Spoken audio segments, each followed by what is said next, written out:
my ego told me to do this. Noah didn't want to do it. Some people don't know their order, so next up is Norman Savitt.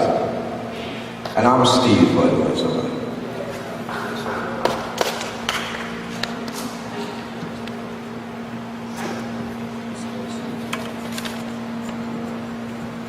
Hi everybody, just before I get started with myself, I just want to say that I spoke to David Amram last night, and he sent me his regrets, and all of you his regrets he couldn't make it. He's playing at the Whitty Guthrie Festival in Oklahoma yesterday and today. And he really loved Tuli, and he sends his regrets. A long time ago I asked him, just for fun of it, who he thought was the hippest of all the beats that he had worked with. And he said, without skipping the beat, Tuli, of course. And I wasn't surprised. So, as far as my own self goes, Tuli was a hero of mine in the 60s. With his book, 1001 Ways to Beat the Draft, which meant quite a lot to me.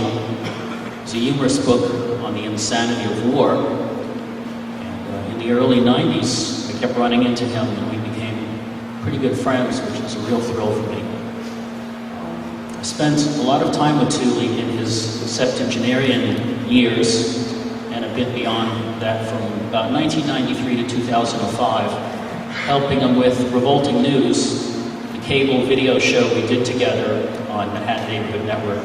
He would come over to my apartment in Brooklyn every other week for about 10 years, and we'd go out and have pizza first, and then we go back and do these shows, and it was a lot of fun. It was really a lot of fun.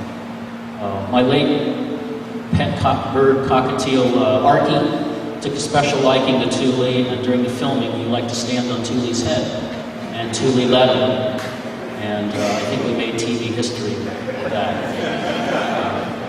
They had a real mutual admiration for each other.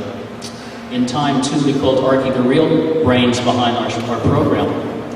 I think on at least one occasion, he called him Subcomandante Arky. I just put some of Arky's feathers in Tuli's pocket, so maybe they'll fly together in the great beyond beyond. Tuli had many endearing qualities. He was a unique and very gifted genius, but he was also a very fine human being, and he had a real dignity about him. Even though he had all those outfits where he was decked out in primary colors and all those pens and pencils sticking out of his pockets. I like that white sports jacket, the one he's in now, the one with the lines, you can play checkers on that thing. Then he had that green shirt, red pants, orange socks. So Tuli was open to new things. A lot of old people say, I'm too old for this, too old for that. Tuli was never like that. We sat down. It took a while, but I showed him how to use his computer and how to go online. And, not that he was any great wizard with it. He did some copy and pasting, but the cutting and pasting eluded him. But he could Google like the best of them. And he Googled himself. And I asked why, and he said, well, I wondered if people remember me, which is a pretty ridiculous question considering how many people have come to see him today to send them off. He had us joke about his ego-maniacal self. I'd like to talk about that. But he kept it in check. We traded crazy magazines and articles. Somebody was sending him Paranoia magazine. I think my friend Andy Deal got most of those. Funny Times magazine. I gave him copies of Food Engineering magazine and Chinese Restaurant magazine, which had articles on, which matching vests waiters should be wearing. He liked that one. And Tuli was very open to people, no matter who they were. He was always polite, gracious, generous.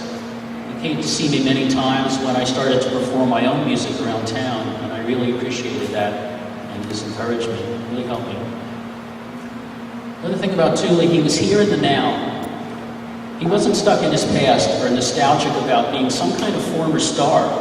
He was very much in the present, writing new songs, making new cartoons, reading new books, wanting to learn German if he could read Karl Marx and the original, etc. Of course, you could ask him about the old stuff.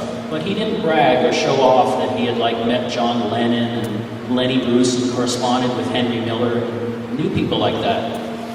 He had that phrase, forever fast forward, and he stuck to it, and he was disciplined. Tuli didn't gossip, and he didn't talk badly about people. I never heard him badmouth anybody.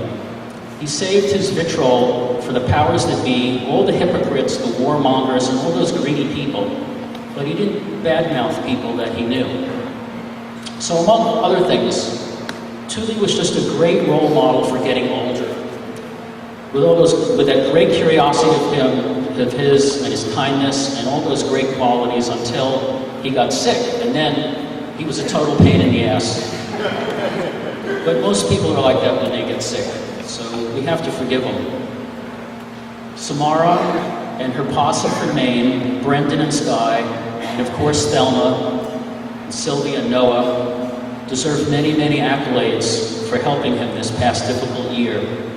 We're talking major self-sacrifice here, and they deserve our kindest thoughts.